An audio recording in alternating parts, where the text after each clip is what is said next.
Granniopteryx, granniopteryx, she knows the truth, she's linking every link.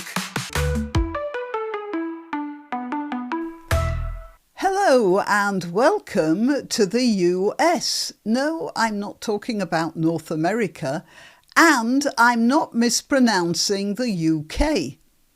I'm just pointing out that within a very short time we will no longer be qualifying for the title of a United Kingdom, but could more be characterised as a United Sheikhdom. Well, united for the time being anyway, because Muslim nations have quite a reputation for ungovernability, nepotism, corruption, tribal divisions and clan rivalries. Just look at the Middle East and North Africa right now. However, for the time being, we are supposed still to have some sort of a Western legal system, and so the progress of the Hamit Koskan affair might be instructive as to how much of our traditional legal system still remains. To refresh your memory, Hamit Koskan, this gentleman here, the one at the front, Hamit Koskan was a Turkish man who sought genuine asylum in this country as a place where his atheism wouldn't put him in fear for his life. However, he still has a connection with the land of his birth, Turkey, and outraged by the constant push of Turkey's President Erdogan to remake Turkey as a Sharia-compliant state, Mr. Koskan, in protest, burnt a Koran in front of the Turkish embassy. That was in February 2025. An embassy employee, one Musa Kadri, saw this heinous act and dashed out of the embassy with a carving knife.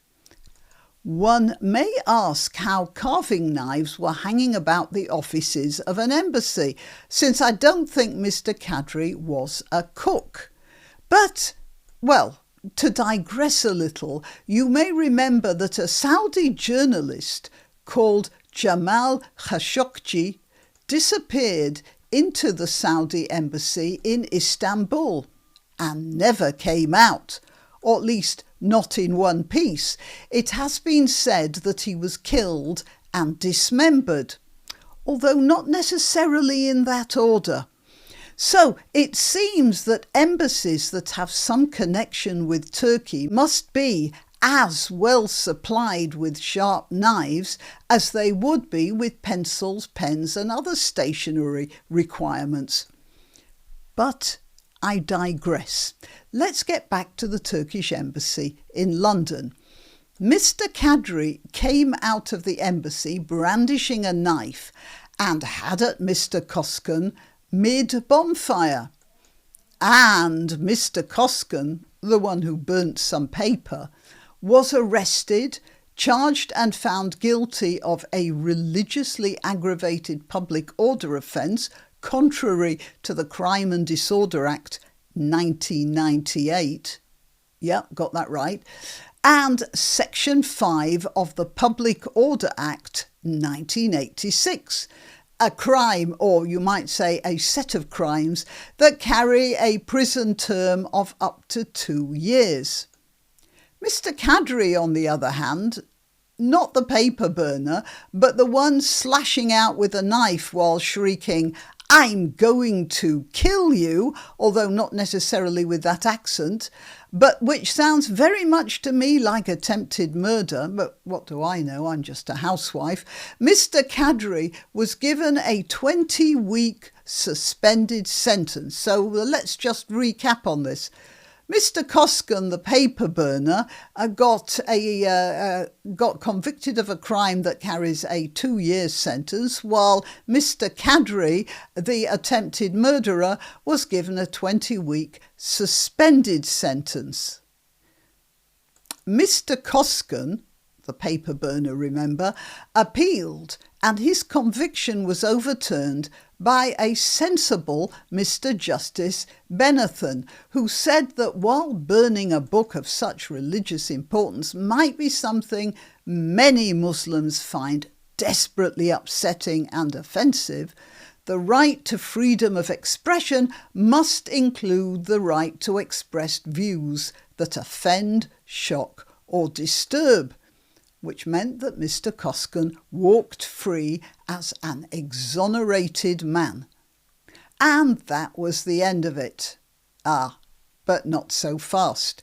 The Crown Prosecution Service, like a puppy with a slipper, wasn't going to give in that easily, and they're now seeking to overturn Justice Benathan's overturning of the original charge.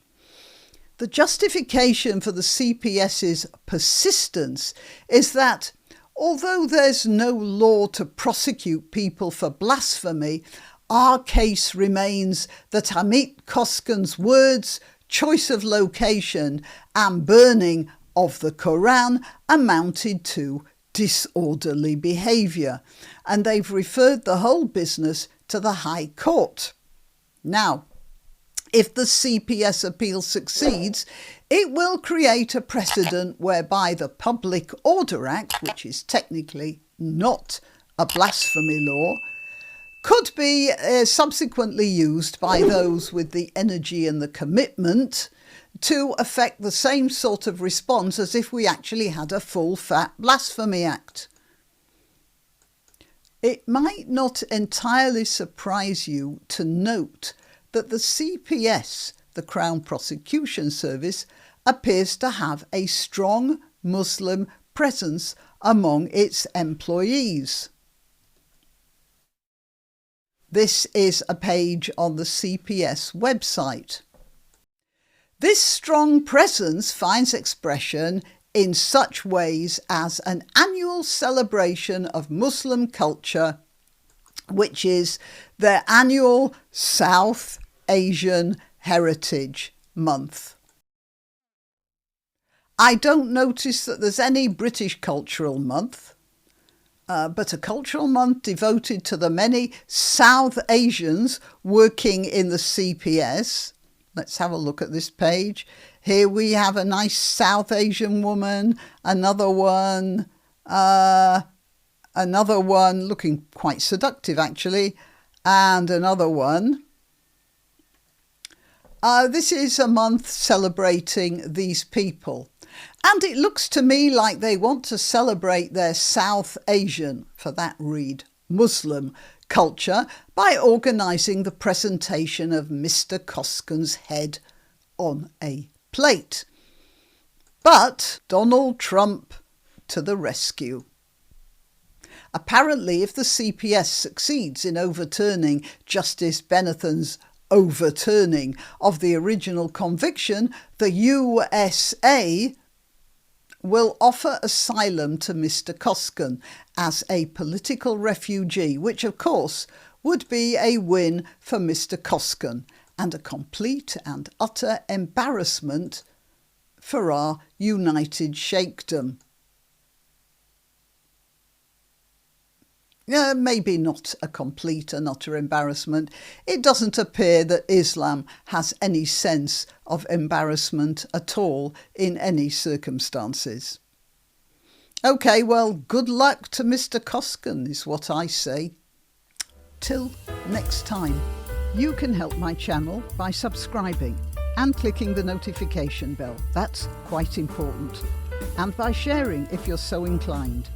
Links to my other channels and to donation methods are in the description. But the best way you can help is simply by clicking like and notify. Thank you.